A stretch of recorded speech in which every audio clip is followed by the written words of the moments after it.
अस्सलाम वालेकुम, hi this is Awais and in this video हम लोग बात करने वाले हैं सैल्मोनेलोसिस के ऊपर, यानी disease cause by Salmonella bacteria. Basically इस वीडियो में हम लोग जितनी भी डिजीज़ हैं जो कि मेजरली कॉज होती हैं, स्पेशली इंटेरिक फीवर यानी typhoid, then we will discuss gastroenteritis यानी इंटेराइटिस इन जिसको नॉर्मली आप डायरिया भी कहते हैं, उसको हम लोग डिटेल में डिस्कस करेंगे, उसकी पैथोजेनेसिस, उसके सिम्टम्स और फिर उसकी क्योर और उसकी लैब टेस्टिंग किस तरह से हम लोग कर सकते हैं। डिटेल में हम लोग इस वीडियो में इसको डिस्कस करेंगे।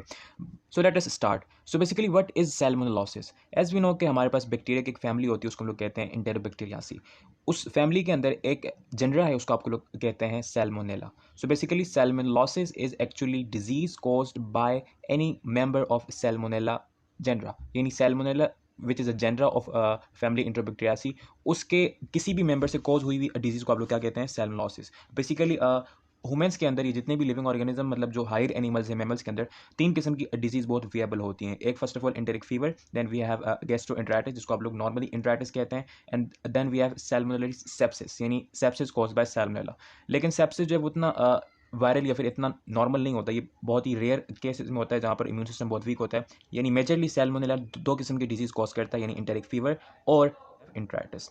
So let us discuss basically Salmonella यानी उसकी डिजीज़ को और उसकी पैथोजेनेसिस को डिस्कस करने से पहले आइए थोड़ी सी डिस्कस करते हैं सैल्मोनेला के ऊपर, एंड देन हम लोग बात करेंगे उसकी डिजीज़ और उसकी पैथोजेनेसिस जो भी आगे फर्दर फॉर्मेलिटीज़ होती हैं। सो अगर हम लोग सैल्मोनेला को करेक्टराइज करें, सो एज वी नो कि Salmonella is a genus of family Enterobacteriaceae, ठीक है। एंड अगर इसके मेजर कैरेक्टर्स के ऊपर बात करें, सो एज वी नो कि दे आर रॉड शेप्ड यानी दे आर बेसिलस, ठीक है। शॉर्ट रॉड्स कहते हैं नॉर्मली इनको। दे आर ग्राम नेगेटिव, ठीक है। दे आर मोटाइल, मतलब they can move with the help of flagella, and flagella जो होता है वो पेरीट्रैकस होता है, यानी कि इनके सेल वॉल के, मतलब एज वी नो कि यूनिसेलुलर होते हैं, इनके चारों तरफ फ्लैजेला होते हैं, तो दे आर पेरीट्रैकस, ठीक है। They are lactose non fermenting, ठीक है, मतलब they can not ferment lactose, ठीक है। इसके अलावा they are non capsulated, and the most important thing is that के दे आर फैकल्टेटिव एनरोज, मतलब ये ऑक्सीजन की प्रेजेंस और एब्सेंस दोनों में सर्वाइव कर सकते हैं, ठीक है। इसके अलावा अगर इसकी फर्दर कैरेक्टरिस्टिक्स के ऊपर बात करें, सो जो सैल्मोनेला होते हैं वो mostly food borne disease cause करते हैं, एज वी नो, ठीक है। सो ये कुछ कैरेक्टरिस्टिक्स, ठीक है, जो कि सैल्मोनेला के हैं, और इसको जानना थोड़ा सा ज़रूरी था, वो क्यों, वो हमको आगे जाके पता लगेगा। अच्छा, सो अगर हम लोग सैल्मोनेला को क्लासीफाई करें, so basically as we know कि इट इज़ अ जनरा, ठीक है। सैल्मोनेला की दो स्पीशीज़ हैं, सैल्मोनेला की दो स्पीशीज़ हैं। वैसे मोस्टली हम लोग ये ऐसा सोचते हैं कि जितनी भी आप लोग सैल्मोनेला के अंदर जो लिविंग ऑर्गेनिज्म यानी जो बैक्टीरिया को स्टडी करते हैं, for example Salmonella Typhi, Salmonella Paratyphi, हम लोग सोचते हैं कि ये उसकी स्पीशीज़ हैं, लेकिन एक्चुअली ऐसा नहीं, ये स्ट्रेन्स हैं। वो क्या है हम लोग आगे डिस्कस करेंगे। सो बेसिकली सैल्मोनेला एक जनरा है जिसकी दो स्पीशीज़ हैं, एक का नाम है आपका सैल्मोनेला इंटरैक्टिका।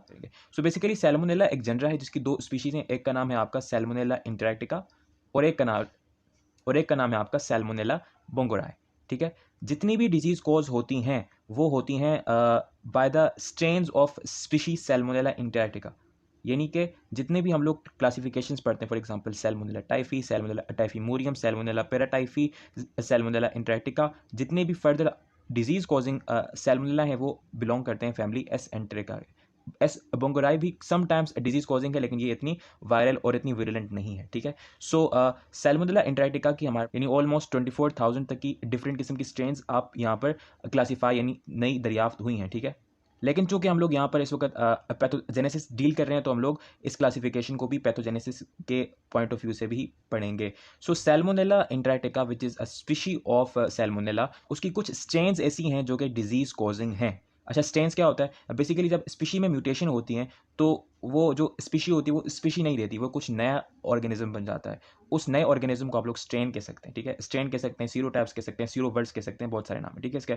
सो उन बहुत सारी स्ट्रेन्स में से कुछ ऐसी हैं जो कि ह्यूमंस के अंदर एंटेरिक फीवर और एंट्राइटिस कॉज करती हैं, ठीक है। वो कौन कौन सी हैं? फर्स्ट ऑफ ऑल हमारे पास Salmonella Typhi, Salmonella Paratyphi A, B and C, then we have Salmonella Typhimurium, and then we have Salmonella Enteritidis, ठीक है। सो बेसिकली ये हैं डिजीज कॉजिंग स्ट्रेन्स। तो बेसिकली हम लोगों ने यहाँ पर सैल्मोनेला को अच्छी तरह से डिस्कस कर लिया है। अब आइए मूव ऑन करते हैं टुवर्ड्स द पैथोजेनेसिस, ठीक है। लेकिन पैथोजेनेसिस पर जाने से पहले हम लोग कुछ टर्मिनोलॉजी से आगाही ले लेते हैं, वो क्या क्या है। First of all we have infecting dose, या आप इसको मिनिमम इन्फेक्टिंग डोज भी कह सकते हैं, यानी the number of bacteria which is required by a particular pathogen to cause disease. यानी नॉर्मली जब होता कुछ यूँ है कि जब whenever a pathogen enters into a host body, तो वहाँ पर जाके जब वो फर्स्ट ऑफ ऑल अपने आप को कॉलोनाइज कॉलोनाइज करता है। Now what do you mean by actually colonization? Colonization का मतलब ये होता है कि व्हेन एक बैक्टीरिया आपकी बॉडी के अंदर इंटर होता है तो फिर वो जाके अपनी तादाद इतनी कर लेता है ताकि वो इतनी हो जाए ताकि बाद में जाके वो इन्फेक्शन कॉज कर सके, यानी वो फर्दर ग्रोथ फेज में अंदर जा सके। यानी कि every pathogen needs a particular amount of their own cells to cause an infection, और वो उस अमाउंट को हम लोग कहते हैं इन्फेक्टिंग डोज या फिर मिनिमम इन्फेक्टिंग डोज। सैल्मोनेला के केस में होती है ये अप्रॉक्सीमेटली 10⁻³ टू 10⁻⁶, यानी कि तकरीबन 1000 से लेकर 1,00,000 तक के जब बैक्टीरिया होते हैं then they are enough for cause a disease. ठीक है, फिर आपके पास incubation period. Incubation period means कि the time taken by a particular pathogens from its entrance into host until the appearance of symptoms, यानी कि वक्त जो कि लिया जाता है एक पर्टिकुलर पैथोजन से उस वक्त से लेकर जब वो आपकी यानी होस्ट की बॉडी में एंटर होता है और तब तक जब तक उस डिजीज़ के यानी जो वो कॉज करता है उसके सिम्टम्स अपेयर नहीं हो जाते। सो इंक्यूबेशन पीरियड का मतलब यही होता है, मतलब कि वो बैक्टीरिया अपनी जो एज वी नो कि उसको एक पर्टिकुलर नंबर तक पहुंचना लाजमी है टू कॉज अ डिजीज़, तो उस नंबर तक पहुंचने के लिए जितना भी टाइम गेन होता है it is incubation period. Then we have incubation reason.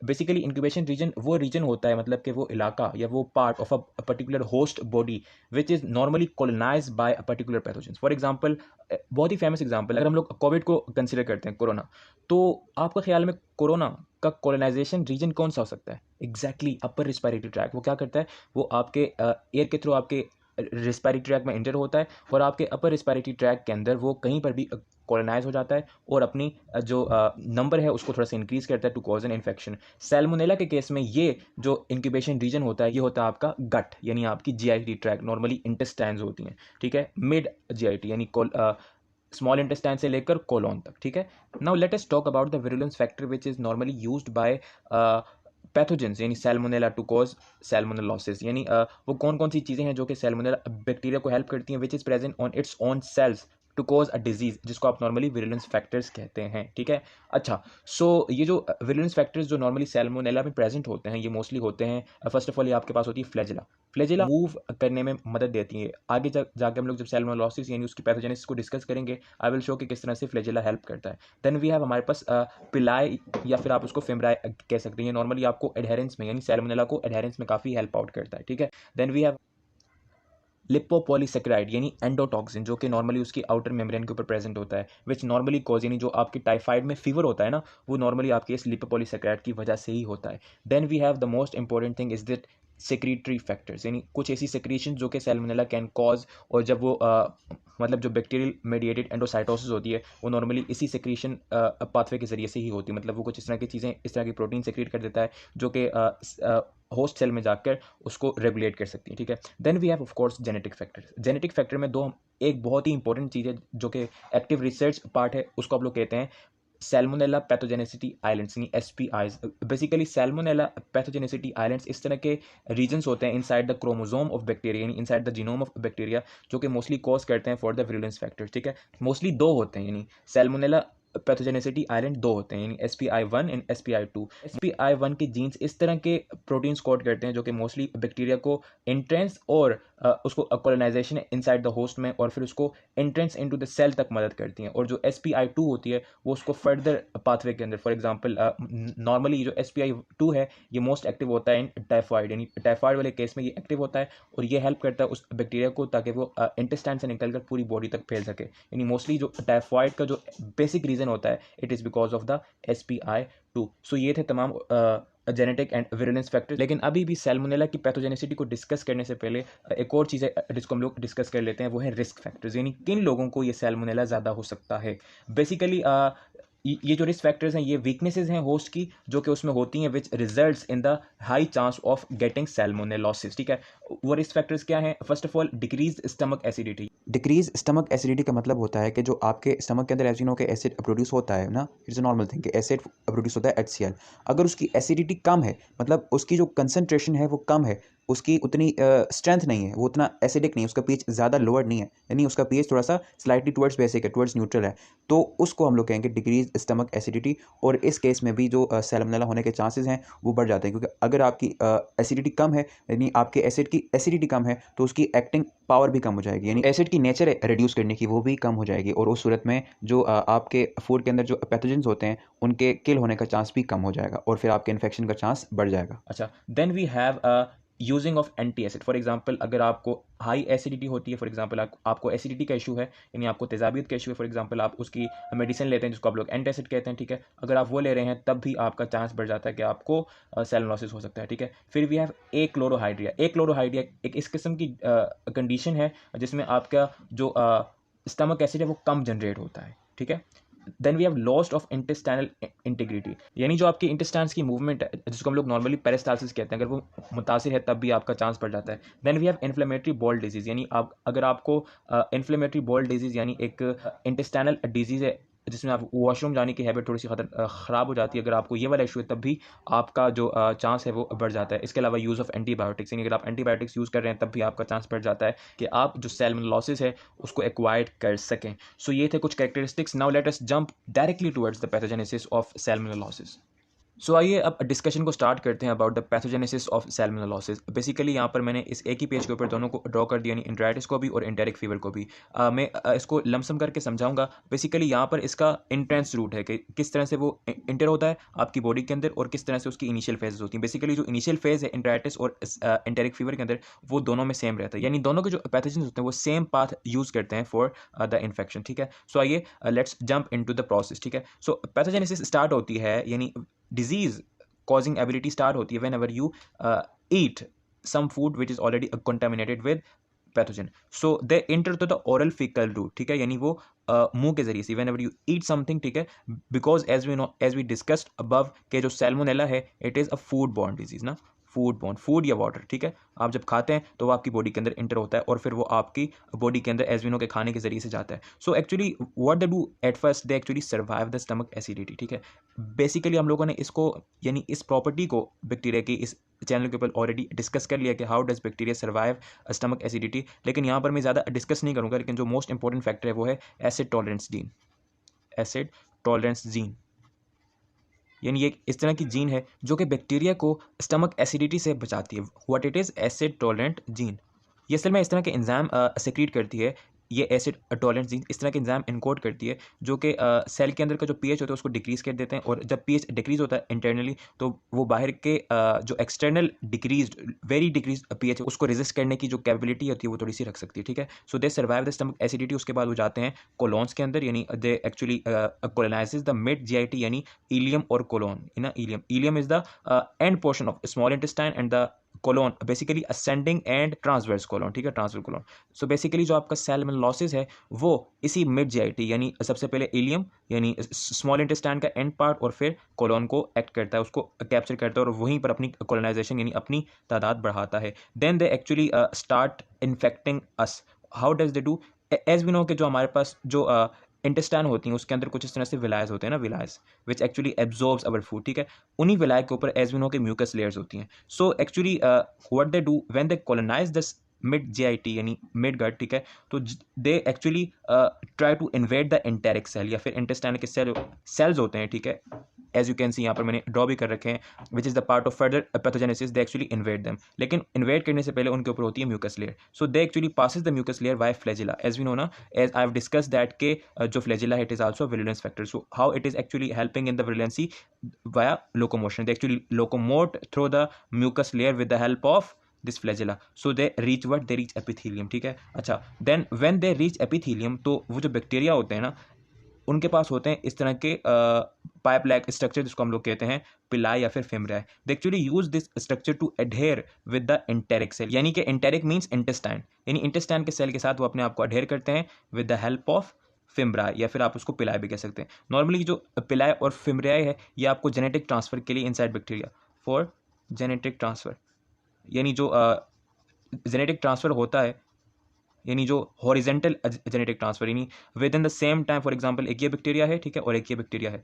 इस बैक्टीरिया को खतरा महसूस हुआ, इसने क्या किया, इसने अपना जीनोम इसमें ट्रांसफर कर दिया विद द हेल्प ऑफ पिलाई। सो बेसिकली ये फंक्शन होता है पिलाई या फिर फिम्ब्राया का, लेकिन यहाँ पर ये अटैचमेंट का काम कर रहा है। अच्छा, one more thing, they mostly adhere this pili और fimbriae with transport proteins such as CFTRs, यानी कि एज वी नो कि हमारे पास ये इंटेरिक सेल्स होते हैं, ठीक है। सो मोस्टली इंटेरिक सेल्स के ऊपर एज वी नो कि हमारे पास मुख्तलिफ किस्म के ट्रांसपोर्ट प्रोटीन्स होते हैं जो कि न्यूट्रिशंस, वाटर, सॉल्ट्स की ट्रांसपोर्ट का काम करते हैं। सो बेसिकली जो पिलाई और फिम्ब्राया है ये जाकर उन्हीं ट्रांसपोर्ट प्रोटीन के साथ अपने आप को अटैच करता है। इसमें से मोस्ट कॉमन है वो CFTR, यानी सिस्टिक फाइब्रोसिस वाला transmembrane, cystic fibrosis, cystic fibrosis transmembrane receptors, ठीक है। इसका बहुत इंपॉर्टेंट रोल है। मोस्टली जो डायरिया कॉज होता है वो इसी की डिसफंक्शन की वजह से होता है, ठीक है। यानी दे एक्चुअली, यानी द पिलाई और the fimbriae is mostly attach with the CFTR और ट्रांसपोर्ट प्रोटीन्स, ठीक है।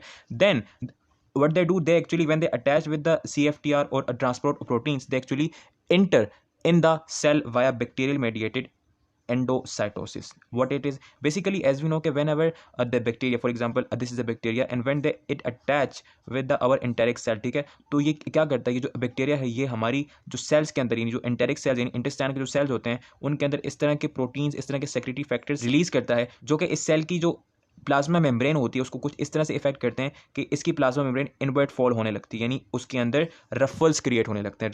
रफल्स मीन इनवर्ट पोर्शंस, यानी invert cavities inside the cell membrane, और उन इनवर्ट कैविटीज के अंदर ये जो आपका जो बैक्टीरिया है ये उनके अंदर चला जाता है। And then this process is known as bacterial mediated endocytosis, यानी बैक्टीरिया ने मीडिएट किया इंटेरिक सेल को ताकि वो उसको एंडोसाइटोस, यानी अपने अंदर इनगल्फ कर ले इंटेरिक सेल, ठीक है। So this is how bacteria invade the first invasion inside the host here, यानी उससे पहले तक वो कैविटी के अंदर था।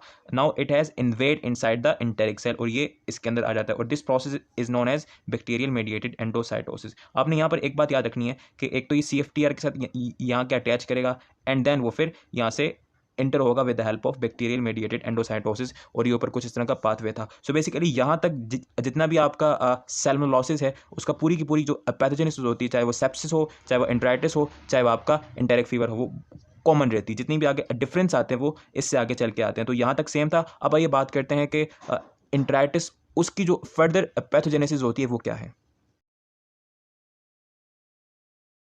सो अब आइए डिस्कस करते हैं इंट्राइटिस के ऊपर कि व्हाट इज़ एक्चुअली इंट्राइटिस। अच्छा, मैंने ये थोड़ी सी वीडियो आई थिंक कॉम्प्लेक्स करके बना दी है, लेकिन उम्मीद है कि आपको समझ आ रही होगी, बिकॉज मैंने इसमें सब कुछ मिक्स कर दिया ताकि आपको शॉर्ट टाइम में थोड़ी सी चीज़ें जल्दी जल्दी चीज़ें समझ आ जाएं, ठीक है। अच्छा, सो व्हाट इज़ इंट्राइटिस, यानी गैस्ट्रो इंट्राइटिस जो कि नॉर्मली आप लोग कहते हैं ना, gastroenteritis. Actually it means that itis, यानी एनी वर्ड जिसके एंड में क्या आ जाए TIS, टिस, तो इसका मतलब होता है इन्फ्लेमेशन। इंट्राइटिस यानी इन्फ्लेमेशन ऑफ इंटेस्टाइन। इसमें मोस्टली होता ही है कि आपकी जो इंटेस्टाइन है वो इन्फ्लेमेट कर जाती है, ठीक है। और भी डिफरेंट प्रोसेस होते हैं जिसमें आपके पास डायरिया मोस्ट कॉमन है, ठीक है, लेकिन उसको आगे जाके डिस्कस करेंगे। So basically enteritis is mainly caused by two main strains और serotypes of Salmonella. One is Salmonella Typhimurium, ठीक है, and the other one is Salmonella Enteritidis, बहुत कॉम्प्लेक्स है, मुझे भी नहीं आ रहा। Salmonella Typhimurium and Salmonella Enteritidis, ठीक है। सो बेसिकली ये दो स्ट्रेन है which is responsible for enteritis in humans, ठीक है। सो अब आइए डायरेक्टली डिप करते हैं इनसाइड के हो रहा क्या होता है। सो हम लोगों ने पीछे तक ये डिस्कस किया कि किस तरह से बैक्टीरिया हमारी बॉडी में इंटर होता है, स्टमक की एसिडिटी उसको टॉलरेट करता है, मिड जीआईटी में आके कोलोनाइज होता है, अटैच करता है। First of all they use the flagella and invade the mucus layer, उसके बाद वो एपिथेलियल सेल के ऊपर अटैच होता है, मतलब इंटेरिक सेल के साथ अटैच होता है, और फिर किस तरह से बैक्टीरियल मेडिएटेड एंडोसाइटोसिस की मदद से अंदर आता है, ठीक है। सो उस बैक्टीरियल मेडिएटेड एंडोसाइटोसिस को हम लोग यहाँ पर दोबारा रिव्यू करेंगे, लेकिन ज़्यादा डिटेल में नहीं, बस हम लोग इस तरह से डिस्कस करेंगे कि यूँ बैक्टीरिया इस सेल के अंदर आया, वो किस तरह से आया, वो बैक्टीरियल मेडिएटेड एंडोसाइटोसिस से आया, उसको हम लोग डिस्कस नहीं करेंगे, ठीक है। अच्छा, सो एज वी नो के जो सैल्मोनेला है यानी जो टाइफीमोरियम है, फॉर एग्जांपल इस केस में हम लोग इसको डिस्कस करें कि ये इन्फेक्शन इस यानी सैल्मोनेला टाइफीमोरियम कॉज कर रहा है। So this is the bacteria, this ये जो मैंने रेड में आपको शो कर रहा हूँ, they are the bacteria. So basically intestine की वॉल के ऊपर दो किस्म के सेल मोस्ट कॉमन होते हैं। एक तो होते हैं इंटेरिक सेल यानी इंटेस्टाइन के सेल, और दूसरे होते हैं M cells. E means enteric cell, enteric means intestine, ठीक है। और एम सेल होते हैं microfold cell. Basically they are immune cells जो कि एंटीजन कैप्चरिंग का काम करते हैं। मीन्स के वेन एवर आपकी बॉडी के अंदर थ्रू ओरल रूट कोई बैक्टीरिया या कोई पैथोजन इंटर होता है तो आपका स्टमक उसको बिल्कुल किल कर देता है वाया एसिड, ठीक है। और जब उसके एंटीजेंस यहाँ आते हैं inside the lumen of intestine, तो यहाँ से एम सेल उसको कैप्चर कर देता है और फिर उसको न्यूट्रोफिल्स या फिर फर्दर जो एंटीजन रिप्रेजेंटिंग सेल होते हैं उसकी मदद से वो पहुंचाता है बी सेल्स के ऊपर और उसके खिलाफ एंटीबॉडी बनाना स्टार्ट की जाती है बेसिकली, ठीक है। सो ये आपके वो एम सेल्स हैं और उसका फंक्शन हम लोगों ने डिस्कस कर लिया कि क्या है। So basically salmonella enteric cell के अंदर भी इंटर होता है, एम सेल के अंदर भी इंटर होता है, यानी इन दोनों सेल के अंदर इसका काम होता है, ठीक है। मतलब हर किस्म के सेल के अंदर होता है, लेकिन जो पैथोजेनेसिस है उसमें ई सेल भी है और एम सेल भी, ठीक है। अच्छा, whenever the salmonella enter into E cell, तो समटाइम ये इस तरह के इन्फेक्शन कॉज करता है जिससे ये जो ई सेल है, मतलब जो इंटेरिक सेल है, इसको खतरे की घंटी नजर आती है, ठीक है। और ये फिर रिलीज करता है इंटरल्यूकिन 8, यानी इंटरल्यूकिन, यानी ये ल्यूकोसाइड को अट्रैक्ट करता है, ठीक है। और जब ल्यूकोसाइड अट्रैक्ट होते हैं तो आपको साथ में पता है कि हिस्टामीन भी रिलीज होता है, histamine. And as we know histamine is responsible for inflammation, यानी इंटरल्यूकिन 8 के साथ साथ हिस्टामीन भी रिलीज हुआ, विच combinedly they actually attracts the other immune cell plus they also cause inflammation. So gastroenteritis में जो inflammation होती है वो किस तरह से cause होती है? When actually salmonella enter into enteric cell feel a danger, it release interleukin 8, interleukin 8 cause what? Attraction of other immune cell plus the inflammation, यानी जो inflammation होती है आपकी salmonellosis के अंदर, यानी जो enteritis होता है वो बेसिकली यहाँ से होता है, ठीक है। और इसके अलावा जो दूसरा मोस्ट कॉमन सिम्टम है वो ये है कि आपको डायरिया लगता है। सो मैंने आपको याद हो तो बताया था कि जो पिलाय है, ये जो फिम्ब्राय है बैक्टीरिया का, वो मोस्टली अटैच होता है एक पर्टिकुलर एंटीजन के साथ, एक पर्टिकुलर ट्रांसपोर्ट प्रोटीन के साथ, उसका नाम होता है CFTR, as I have discuss ना। So basically CFTR cystic fibrosis transmembrane receptor एक इस तरह का प्रोटीन है, ट्रांसपोर्ट प्रोटीन है, जो कि क्लोरीन की ट्रांसपोर्ट का रिस्पॉन्सिबल है। यानी ये पूरे के पूरे लिविंग सिस्टम में मोस्टली ह्यूमंस के अंदर और हायर एनिमल्स के अंदर ये क्लोरीन को ट्रांसपोर्ट करता है throughout the from outside to inside the cell membrane. Basically जब ये इसके साथ अटैच होते हैं, मतलब वो बैक्टीरिया, तो वो अपने साथ साथ इनको भी अंदर ले जाते हैं। यानी कि ये जब बैक्टीरिया यानी सैल्मोनेला इसके साथ अटैच होता है और अपने आप को अंदर लेके जाता है, तो अपने साथ साथ CFTR को भी लेके जाता है, ठीक है। और जब CFTR आपकी सेल मेम्ब्रेन में कम हो जाते हैं, फिर क्लोरीन की इनटेक एंड आउटटेक थोड़ी सी रुक जाती है, और उस रुकने की वजह से जो ल्यूमेन के अंदर, जो इंटेस्टाइन के अंदर जो सॉल्ट की कंसंट्रेशन है वो बढ़ जाती है, और जब अटैच होता है प्लस वो थोड़ा सा उसको माल फंक्शन कर देते हैं, यानी फिर क्लोरीन बाहर लीक होना शुरू हो जाते हैं। और प्लस जब क्लोरीन लीक होते हैं तो बाहर का एनवायरमेंट हो जाता है हाइपोटोनिक, और फिर वाटर तो नॉर्मली वैसे भी बाहर जाना होता है हमेशा लो वाटर पोटेंशियल, यानी हाइपोटोनिक से हाइपरटोनिक की तरफ। अब बाहर हाइपरटोनिक हो गया तो वाटर सारा अंदर से बाहर चला जाएगा, और जब वाटर बाहर ज़्यादा हो जाएगा तो उसको आप लोग कहेंगे वाटरी मोशन। तो वो जो बाहर वाटर गया है वो आपकी बॉडी से एक्सक्रीट आउट होगा, किसकी सूरत में? डायरिया और मोशन की सूरत में। सो आई थिंक सो कि आपको आइडिया हो गया कि जो बेसिकली डायरिया है या फिर जो लूज मोशंस आपको लगते हैं ड्यूरिंग इंटराइटिस, वो क्यों लगते हैं? वो एक्चुअली इसलिए लगते हैं क्योंकि जो आपका सैल्मोनेला है वो CFTR के साथ अटैच होता है, और CFTR responsible for what? For chlorine transportation. और जब ये नॉन फंक्शनल हो जाता है तो क्लोरीन की ट्रांसपोर्ट रुक जाती है, और जब क्लोरीन की ट्रांसपोर्ट रुकती है तो आपका जो वाटर है वो सारा बाहर मूव करता है, और जब वो बॉडी से बाहर आता है तो वाटरी मोशन यानी डायरिया की सूरत में आता है, ठीक है। And one thing more, salmonella can also enter into M cells या फिर माइक्रोफोल्ड सेल, और जब वहाँ से इंटर होता है तो it can also result in the invasion of neutrophils from the M cells into the lumen of, ये सेल में ल्यूमेन है सा, बिकॉज एज वी नो कि जो आपके सैल्मोनेलोसिस यानी जो सैल्मोनेला बैक्टीरिया है वो कहाँ पर कॉलोनाइज है? वो inside the lumen of intestine colonize है। तो वहाँ से जब वो एंटर करता है तो न्यूट्रोफिल्स यानी इनसाइड सब म्यूकोसा, अब बेसिकली मैंने यहाँ पर लिखा नहीं है, ये जितना भी कुछ नीचे से ऊपर चीज़ें जा रही हैं फिर यहाँ से नीचे आ रही हैं, ये हो रहा है सब म्यूकोसा के अंदर, या फिर म्यूकोसा भी कह सकते हैं, म्यूकोसा। एज वी नो कि हमारे पास जो इंटेस्टाइन होती है उसकी डिफरेंट लेयर्स होती है ना, बेसिकली इट इज़ एपिथेलियम, उसके नीचे होती है एंडोथेलियम, उसके नीचे होती है म्यूकोसा, देन वी हैव सब म्यूकोसा। सो मोस्टली जो आपकी ब्लड वेसल्स होती हैं वो होती हैं म्यूकोसा के अंदर। सो ये सब कुछ हो रहा है म्यूकोसा के अंदर। सो सब म्यूकोसा से आपका न्यूट्रोफिल गेट जाते हैं इनसाइड द ल्यूमेन, और and sometimes it goes along with the blood, और समटाइम्स वाटरी मोशन के साथ आपको ब्लड भी मिल सकता है। सो जो ब्लड आता है वो यहाँ से आता है। सो नॉर्मली जो आपकी पैथोजेनेसिस है वो ऑलमोस्ट यहीं तक है इंटराइटिस के केस में, कि आपको फर्स्ट ऑफ ऑल इन्फ्लेमेशन होती है, किस तरह से होती है हम लोगों ने देख लिया। देन वी हैव आपको वाटरी मोशन लगते हैं, वो क्यों लगते हैं? क्योंकि आपके CFTR इफेक्ट्स होते हैं, ठीक है। और देन आपको आपके जो वाटरी मोशन है उसके साथ साथ आपका ब्लड भी आ जाता है। So this was the whole pathogenesis of enteritis, let's talk about कि उसके कौन कौन से सिम्टम्स हैं। अच्छा, सिम्टम्स में मोस्टली ज़्यादा नहीं होते। फर्स्ट ऑफ ऑल आपको बहुत लूज मोशंस लगते हैं, ठीक है। इसके अलावा आपका जो पेट है उसमें थोड़ा सा दर्द भी हो सकता है, ठीक है। इसके अलावा आपको हल्का सा फीवर भी हो सकता है, ठीक है। इसके अलावा आपको मोस्टली तौर पर डिहाइड्रेशन होती है, आपको फटीग होता है, आपको वीकनेस होती है, ठीक है। सो बेसिकली ये थे सिम्टम्स। अच्छा, one thing should be remember, enteritis का जो इंक्यूबेशन पीरियड है वो 6 से 36 घंटे, यानी 6 से 36 घंटे के अंदर ये बीमारी आपके सामने आ सकती है। फॉर एग्जाम्पल, सो ये रहा आपका एंट्राइटिस। अब आइए बात करते हैं the most important thing which is enteric fever या फिर typhoid. So now let us discuss enteric fever. So enteric fever यानी जिसको आप लोग टाइफाइड नॉर्मली भी कहते हैं, सो उसके बारे में अगर डिस्कस करें, सो एंटेरिक फीवर और typhoid is mostly caused by 3 main strains of Salmonella enterica, ठीक है। One is Salmonella typhi, most of the time, और जो बहुत बुरा वाला टाइफाइड होता है वो सैल्मोनेला टाइफी ही कॉज करता है, ठीक है। Then we have Salmonella Paratyphi A, ठीक है। Then we have Salmonella Paratyphi B, जिसको आप लोग शॉर्ट में एस शॉर्ट मुलेरी भी कहते हैं। Salmonella Paratyphi B is also known as S schottmuelleri, ठीक है। सो ये 3 स्ट्रेन्स हैं which is responsible for causing typhoid fever which is of higher intensity. वैसे बहुत सारी स्ट्रेन्स ऐसी भी हैं जो कि एंटेरिक फीवर कॉज करती हैं, लेकिन उनकी जो इंटेंसिटी होती है और उनका जो खतरा होता है वो इतना नहीं होता जितना इन 3 स्ट्रेन वाले टाइफाइड का होता है, ठीक है। सो इसका जो इंक्यूबेशन पीरियड है वो है 7 से 14 दिन, यानी when ever the bacteria is entered into your body, तो उसके एंट्रेंस के 7 से 14 दिन के अंदर वो उसके सिम्टम्स जाहिर होने लगते हैं, ठीक है। सो अगर उसकी पैथोजेनेसिस के ऊपर बात करें, सो एज वी नो के जो एंट्रेंस है वो बिल्कुल सेम है, हम लोगों ने डिस्कस कर ली कि किस तरह से वो माउथ से लेकर आपके इंटेस्टाइनल वॉल तक वो पहुंचता है, ठीक है। सो जो नॉर्मली एज वी नो कि हमारे पास यहाँ पर भी वही इंटेस्टाइन है, यानी ये आपके इंटेरिक सेल्स हैं, ये आपके एम सेल यानी माइक्रोफोल्ड यानी immune cells which is antigen capturing, और ये भी आपका इंटेरिक सेल। सो बेसिकली ये जो सैल्मोनेला है यानी जो एस टाइफी वाले यानी जो एंटेरिक फीवर यानी जो टाइफाइड है उसके जो पैथोजेंस होते हैं वो mostly inflammation at first cause नहीं करते हैं, ठीक है। They mostly targets M cells, ठीक है। और ये सैल्मोनेला ई सेल यानी इंटेरिक सेल के अंदर इंटर होता है, लेकिन it is just for colonization, it does not have any pathogenic input while entering into the enteric cell, ठीक है। लेकिन whenever the enter into M cell, तो ये कुछ ट्यूमर निक्रोसिस फैक्टर रिलीज करते हैं इनसाइड द एम सेल, ठीक है। और जब ये रिलीज होते हैं तो they are attractive towards phagocytes, और जब फेगोसाइट्स यहाँ आते हैं तो वो एम सेल उनको हवाले कर देता है इन फेगोसाइट के।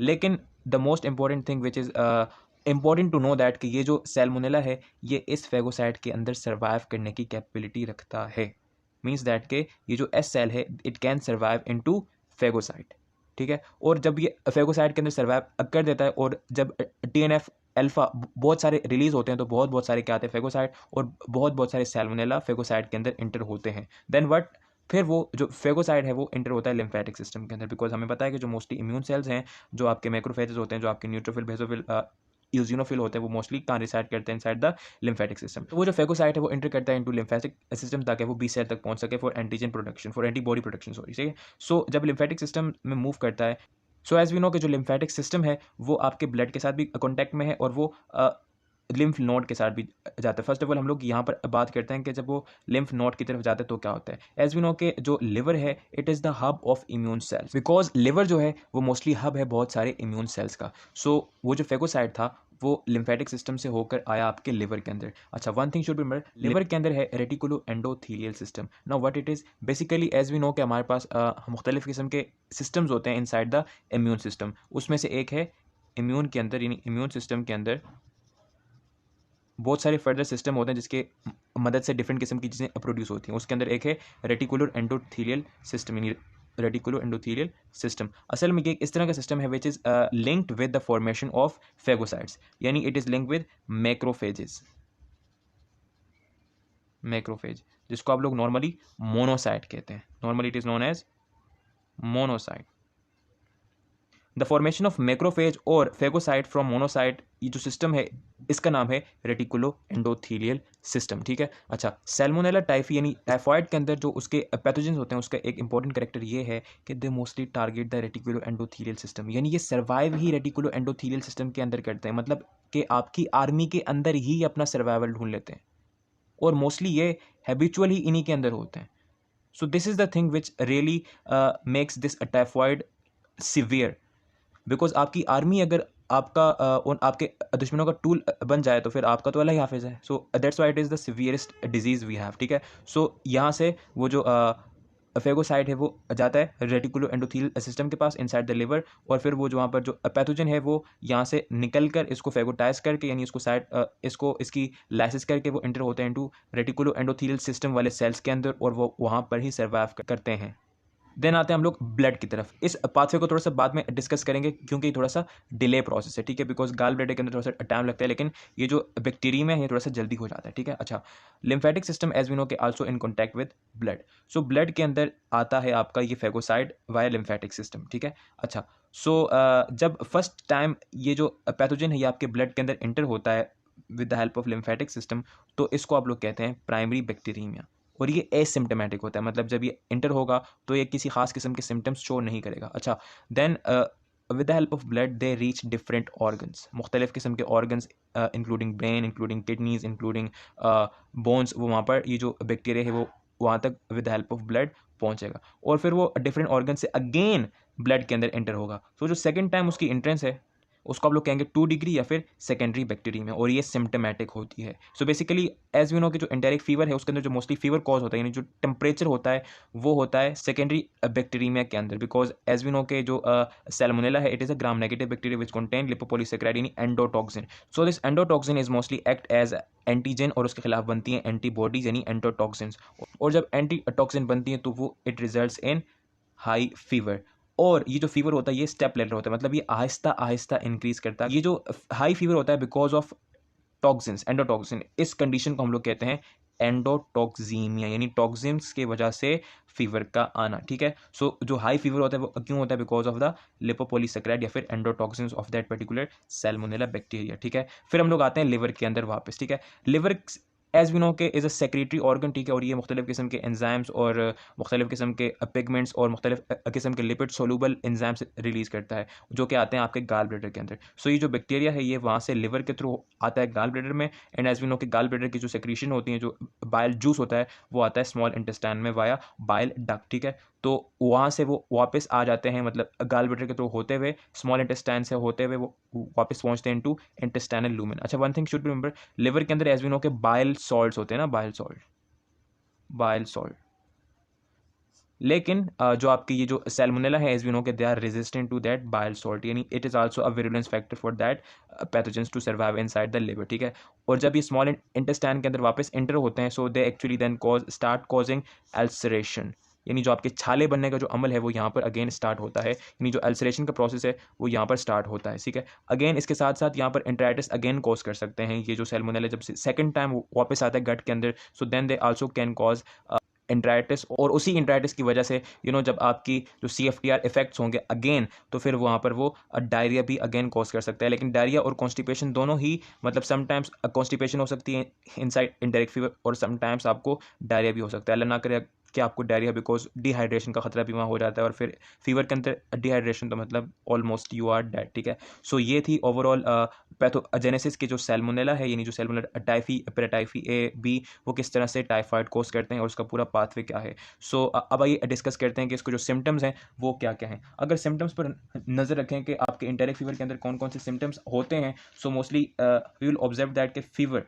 बहुत हाई फीवर होगा, यानी अप टू 104.9 डिग्री फ़ारेनहाइट या फिर 40 डिग्री सेंटीग्रेड का हाई फीवर होगा। इसके अलावा आपको हेडेक हो सकता है, इसके अलावा आपको वीकनेस होगी फॉर श्योर, इसके अलावा आपको फटीग होगा, इसके अलावा आपको मसल एक यानी आपकी मसल्स में आपके पट्ठों में दर्द होगा, इसके अलावा आपको स्वेटिंग होगी, ड्राई कफ होगी, आपको भूख नहीं लगेगी, मतलब लॉस ऑफ एपिटाइट, आपका वेट लॉस होगा, आपको स्टमक पेन होगा, आपको डायरिया या फिर कॉन्स्टिपेशन, अच्छा डायरिया या फिर कॉन्स्टिपेशन, इन दोनों में से एक हो सकते हैं, ठीक है। अच्छा, इसके अलावा आपका जो स्टमक है वो बहुत बुरी तरह फूल जाएगा, इसके अलावा आपको मोक्यूलो पॉपुलर रैशेज यानी आपके कमर के ऊपर आपके लाल लाल स्पॉट्स, जिसको आप लोग रोज स्पॉट्स भी कहते हैं, वो भी आपको हो सकते हैं। सो ये थे कुछ कॉमन सिम्टम्स इन एंटेरिक फीवर।